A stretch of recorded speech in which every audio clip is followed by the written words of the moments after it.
সেভাবে বহাল করে আবার প্রহসনের সুযোগ তৈরি করে রাখা যাবে না। আমাদের কথা হচ্ছে ওই পরিপত্রটিকে আইনসভার মাধ্যমে আইনে পরিণত করতে হবে।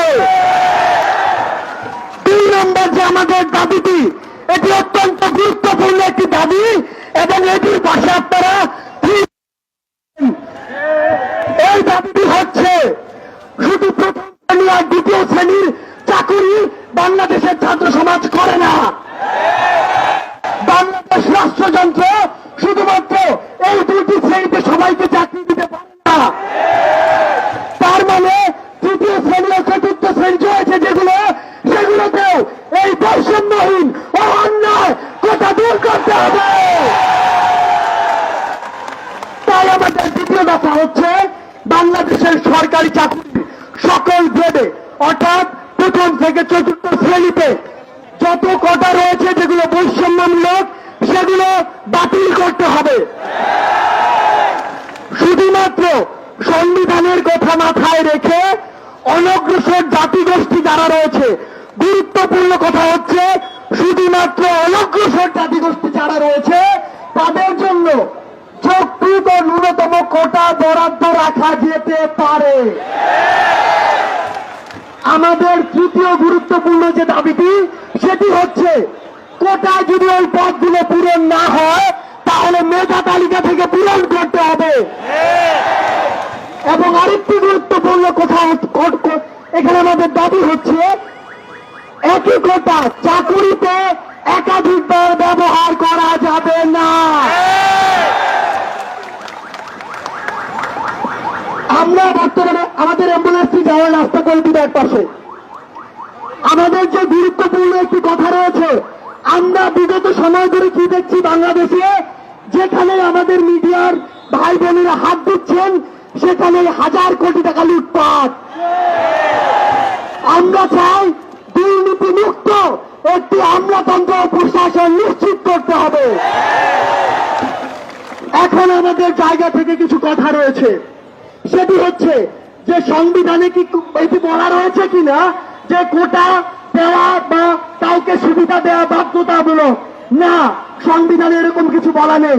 আমরা স্পষ্ট করে বলছি সংবিধানের 28-4, 29-3 কতে দেওয়া রয়েছে রাষ্ট্র যদি মনে করে অনগ্রসর কোন জাতিগোষ্ঠীকে কোটা দেওয়ার প্রয়োজন আছে তবে দিতে পারে, বাধ্যতামূলক কিছু নয়। আমাদের মনে রাখতে হবে সংবিধানে এটাও বলা রয়েছে 19, 28-1, 28-2, 29-1 যে বাংলাদেশের প্রত্যেকটি মানুষ সুযোগের সমতা পাবে। আপনি যদি অন্যায় কোটা দিয়ে কাউকে অধিক সুযোগ দেন তাহলে অবশ্যই আরেকজন বঞ্চিত হবে। আমাদের আরো কিছু কথা রয়েছে, বলা হচ্ছে যে আমরা নাকি মুক্তিযোদ্ধাদের বিপক্ষে কথা বলি। আমরা কি মুক্তিযোদ্ধাদের বিপক্ষে? আমরা কি মুক্তিযুদ্ধের বিপক্ষে? আমরা কি মুক্তিযোদ্ধার চেতনার বিপক্ষে? মুক্তিযোদ্ধারা কি কখনো বৈষম্যমূলক সমাজ চেয়েছিল? 71-এর চেতনা কি বৈষম্যের সাথে যায়? তাহলে শুধুমাত্র অল্প কিছু মানুষের জন্য, কিছু নাতিপুতির জন্য 30% কোটা কি চলছে? আমাদের কথা হচ্ছে আমরা যেগুলো সহ্য করার মতো ছাত্র সমাজ সহ্য করেছে তাদের ক্ষেত্রে বিশেষ সুবিধা দিয়ে 32 করা হয়েছে চাকরিতে আপিল করার বা চাকরিতে আবেদন করা। আমরা কি ওইটা নিয়ে কিছু বলেছি? যেটা দেওয়া যায় ছাত্র সমাজ যথেষ্ট সহনশীল আমরা দিয়েছি। আমরা আপনাদের মাধ্যমে বলতে চাই এখন নাকি এমন মুক্তিযুদ্ধ রয়েছে 71 সালে যার বয়স ছিল 5 বছর 6 বছর।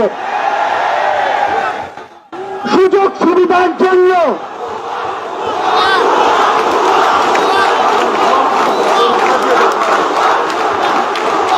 আমরা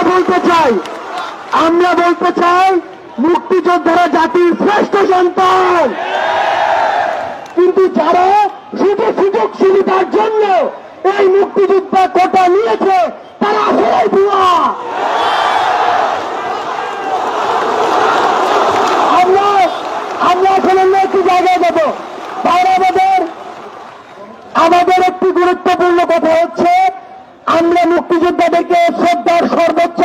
রাখতে চাই।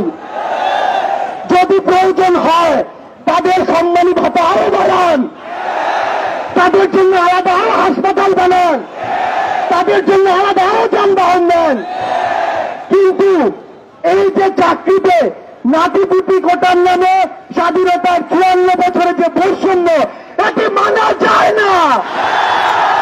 এটি স্বাধীনতার চেতনার সাথে সবচেয়ে বড় অন্যায়। এটি বর্তমান বাংলাদেশের সাথে সবচেয়ে বড় অন্যায়।